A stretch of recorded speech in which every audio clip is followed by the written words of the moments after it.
এবার কড়াইতে তেল দিয়ে শুকনো লঙ্কা ও তেজপাতা ফোড়ন দিতে হবে।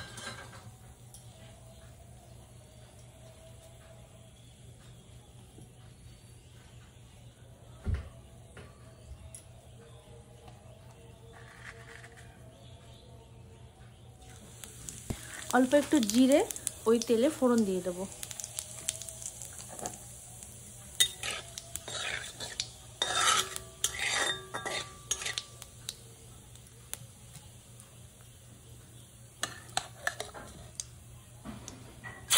এবার এই মশলা মাখানো মাছগুলো একে একে তেলের ভিতরে দিয়ে হালকা নাড়াচাড়া করে ভেজে নেব।